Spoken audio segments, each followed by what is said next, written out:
कल दानियाल अजीज साहब आए हुए थे हमारे पास, मैंने उनसे सवाल किया कि जनाब ये खाकान अब्बासी साहब नई पार्टी बना रहे हैं तो कहीं आप भी तो नहीं जा रहे?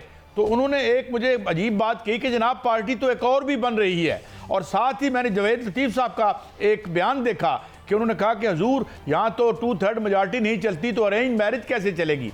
ये हुकूमत में ये लोग जो मुस्लिम लीग नून के बड़े डाई हार्ड लोग हैं, ये इतने मायूस क्यों हैं?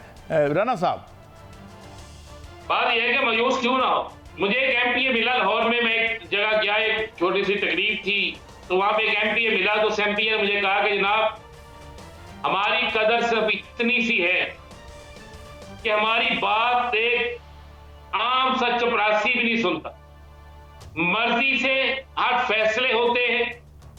और यहां पर तो हालात ये हो चुके हैं कि जिसके लिए जिसने सारा कुछ काटा वो भी अब उसकी बात नहीं सुनता। बात ये किससे?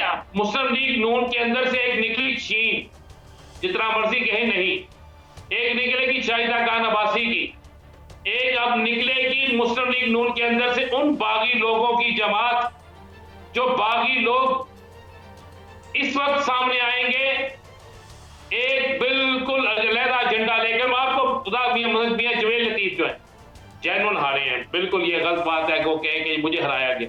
और भाई हराया नहीं गया, अब ये कहें कि किसको जिताया गया, किसको जिताया गया ये लफ्ज कहें। हारे तो अब सारे के सारे हैं, कौन जीता इनमें से? कोई एक मुझे बता दे जो इनमें से जीता है, समेत उन तमाम लोगों के जो आज बड़े बड़े दावे कर रहे हैं, बड़ी बड़ी कुर्सियों में बैठे हैं, बड़े बड़े मनसब संभाल के बैठे हैं। बात यह है कि अब एक प्लानिंग ये हो रही है कि जनाब एक बड़े साहब जो है वो अपने ही एक ग्रुप को अलहदा करके उसे कह रहे हैं कि आप एक प्रेशर ग्रुप बनाए और जो बात हम नहीं कर सकते वो आप करें। और एक वक्त में लहदा ग्रुप बनाकर बैठ जाए, एक लहदा पार्टी बनाकर बैठ जाए, लेकिन शायद उनको यह पता नहीं कि जैसे ही कोई भी ग्रुप लहदा बनाया जाता है, अलहदा पार्टी बनाई जाती है, जब उन्हें समझ आ जाती है कि अब हमारी बात की वैल्यू है, तो फिर वो उसको भूल जाते हैं जो पीछे खड़ा होकर उन्हें कह रहा था कि जनाब अब लहदा पार्टी बनाए, फिर उसकी बात में भी वो नहीं आते। नून लीग के अंदर से एक और नून लीग निकलेगी, बल्कि निकल चुकी है, और ये पहली दफा हुआ है कि ये सब कुछ इक्तिदार में हो रहा है। काजी साहब आप जहन में रखिएगा, 28 मई, 29 मई, 30 मई, इन 3 तारीखों को अपने जहन में रख लीजिएगा। आप जब प्रोग्राम करेंगे इन 3 तारीखों में तो आपको नजर आएगा कि वाकई एक नई जमात भी बन रही है और एक बहुत बड़ा बुहरान भी हुकूमत को सामना करना पड़ेगा इन 3 तारीखों में। और इन 3 तारीखों में ये फार्म 45 का जो कट्टा खुला हुआ है ना, ये जो रोला मचा हुआ है, ये भी आपको सामने आ जाएगा और ऐसी जालसाजी पकड़ी जाएगी। मैं आपको ये वक्त से पहले बता रहा हूं, ऐसी जालसाजी पकड़ी जाएगी। हल्के में हमेशा कहे खुलने 2 या 3 होते हैं और उसकी लपेट में फिर 140 हल्के आ जाते हैं। ये 28, 29 और 30 तारीख तक ये ज़हन में रखिएगा, आपके सामने आएगा। तो ये सारा कुछ होने जा रहा है। राना साहब, चले पार्टियां बनना तो लीगल है और पार्टी में शामिल होना या पार्टी में छोड़ के चले जाना भी लीगल है, इस पे हमें कोई ज़ात की इज्जत करना दावा हम पे हो जाए, मगर मैं वजाहत कर दूं कि पार्टियों में से पार्टियां निकलना एक लीगल है। लेकिन राना साहब एक और मुझे 1 मिनट बोल लेते। जी प्लीज बोलें। दावा तो हमें करना चाहिए, आपको मुझे इस पाकिस्तानी कौम को करना चाहिए। क्या मियां नवाज शरीफ ने नहीं कहा था मैं इक़्तिदार में हमारी पार्टी आएगी, रोटी 4 रुपए की होगी, 10 रुपए किलो सब्जी होगी, यूनिट बिजली का सस्ता होगा, बूढ़े वाला में एयरपोर्ट बनेगा, तेरे लाहौर भी वेतन दो रहे। दावा तो हमें करना चाहिए कि हमारे साथ झूठ बोलना, गलत बयानी की, क्या इलेक्शन से 1 दिन पहले अखबारात में लीड नहीं छुपाएगी वजीर आजम नवाज शरीफ? अच्छा, ये झूठ है, ये गलत दावा है, इस पे हमें इन पे करना चाहिए। ये हम पे क्या करेंगे? इस पे तो कोई कानून ही नहीं ना राना साहब, इस पे तो कोई राना साहब कानून है नहीं। अभी हम करेंगे बात, बिजली पे बात करेंगे, कोई कानून है कि इस मुल्क की मैशत को जो है डुबो देने वाले पर भी कोई हद तक की इज्जत हो ना? उधर तो रिश्ते बढ़ जाती हैं। बहरहाल बात में आगे बढ़, थोड़ा सा फिर मीडिया की तरफ आता हूँ।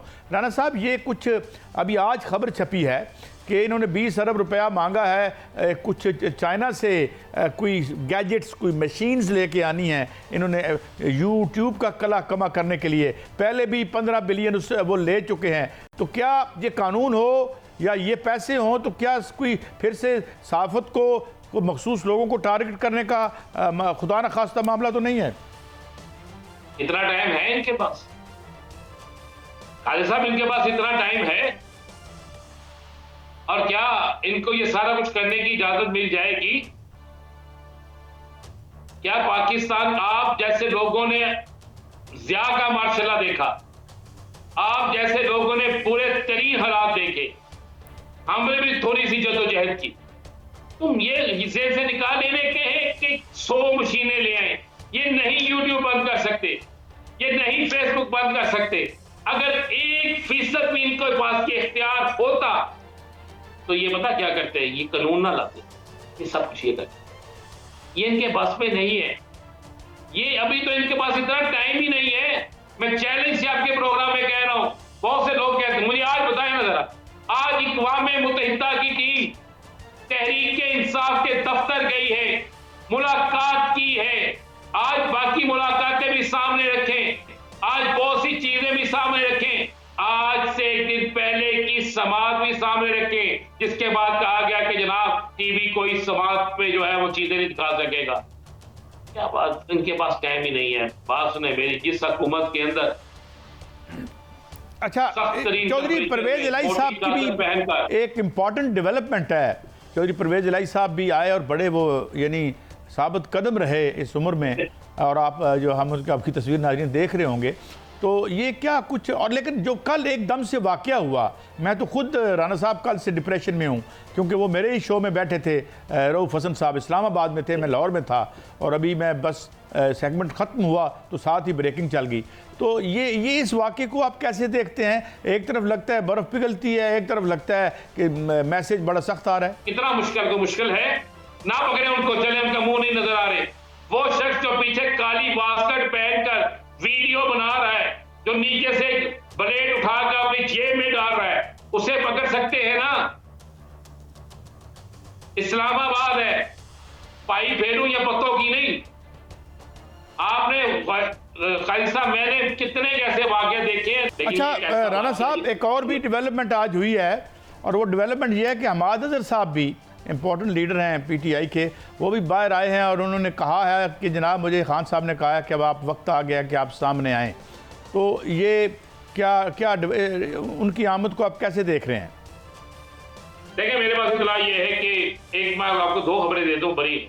मेरी कल चौधरी परवेज इलाही साहब से मुलाकात हुई है, और चौधरी परवेज इलाही साहब बड़ी गेम डालने लगे और बहुत कुछ गैर मुतवक्के होने लगे। एक तो आपको मैं खबर दे दूं, और दूसरी बात है, हमाद अजहर साहब आए, हमाद अजहर के बाद दूसरे लोग भी सामने आएंगे, दोबारा आप मियां आसम इकबाल को भी देखेंगे। अब लोग जो है वो आके अपने बाकायदा मुकदमात का सामना भी करेंगे, लोग आकर अपने आप को बेगुनाह साबित करने की कोशिश भी करेंगे, क्योंकि खान साहब की तरफ से जो मेरी इत्तला है, जिसकी तस्दीक जो है खुद हमाद अजहर ने की है, कि जनाब खान साहब ने कहा है कि तमाम हमरोपोश लोग जो है वो सामने आ जाए। हालांकि हमाद अजहर की पूरी प्रेस कॉन्फ्रेंस के बाद जब वो वहां से चले गए तो पुलिस भी आ गई, वहां पे पुलिस की वारी नफरी पिटी पहुंच गई। हम तो ये दुआ ही कर सकते हैं कि इतनी स्ट्रगल, इतनी लड़ाई देखी हमने सारी में, और अब कोई बेहतरी आए, कोई डेमोक्रेसी आए, कोई आज़ादी इजहार आए, कोई मैशत बेहतर हो। बहुत शुक्रिया राना अजीम, सेक्रेटरी जनरल PUFJ, और हमारे दोस्त हमारे साथ थे।